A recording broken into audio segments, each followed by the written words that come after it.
So you've painted your rigid foam insulation boards. So these are two, and of course there's another half that I've painted. I didn't paint the whole third piece just to save on paint. And we've cut all of our wood pieces, the 1x4s and the 2x2s. And just a note on when you're about to assemble here. Typically, I like to put the imprinted side of the foam insulation up on the ground, which will then become the insides of the box. So paint just can't cover that imprinted design on this type of board, at least.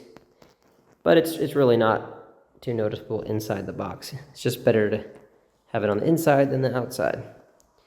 And if you have any imperfections on your boards or somehow in your paint, for example, you have some paint drips along one edge, I would suggest making those the bottom so they'll be hid better by grass and things like that.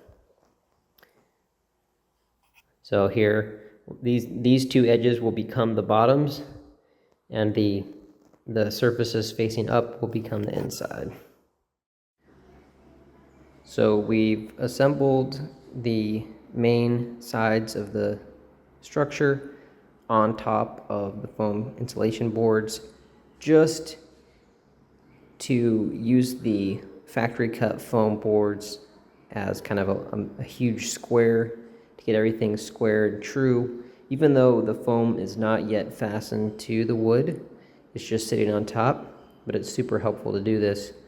So remember, these two sides are what's going to be the bottom, and these ends will be where the door goes, and these walls will be where your feet would go if you're inside the box.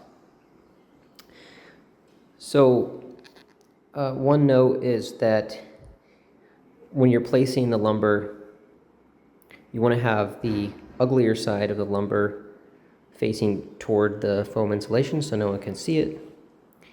And you're going to want to kneel on these pieces after you lay it all out while you're drilling and screwing. Otherwise, you're going to mess up your careful placement of the boards. You don't want to kneel on the foam, of course, just on the strips of wood.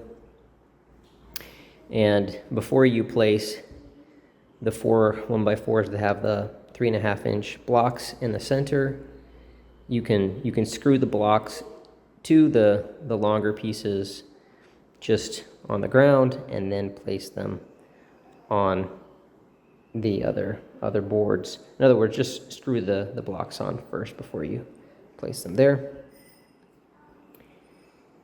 Okay, so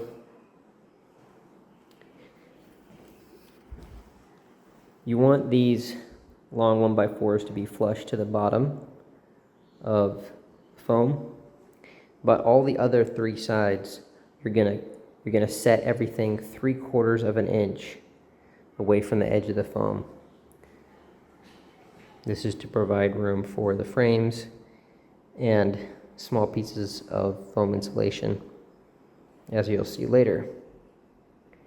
So there's 3/4 inch exactly, running all here as well as on the back where the door is going to go, and likewise over here. Now on the front, near the wall where your feet would be going, I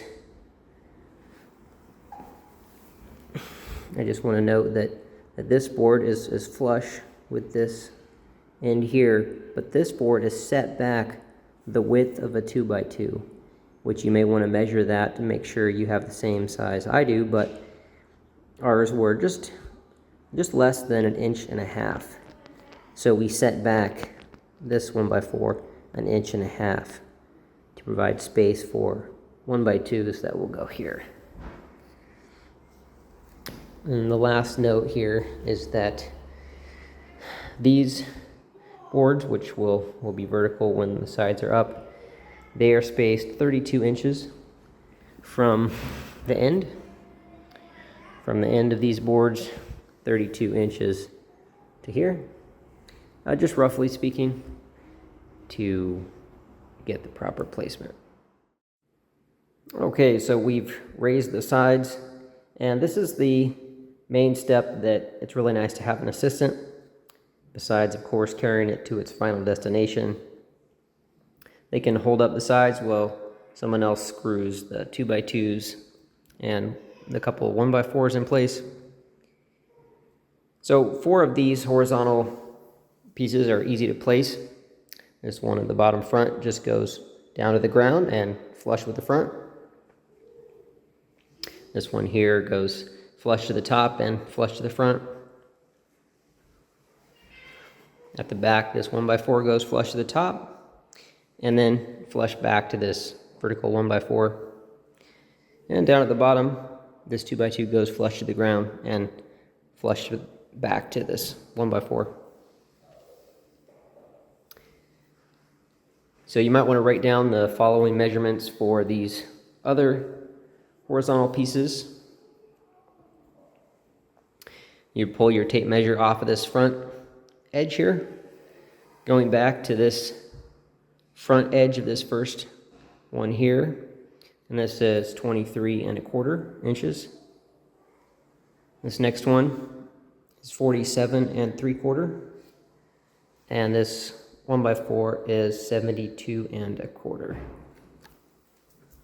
and the final one here, you change the way you pull your tape measure, but you're still pulling from the same corner down to the top of this one here, and that's 23¾ So the placement of these black grab handles here is probably best done if you just lay down on a towel and basically reach up and see what's convenient for you.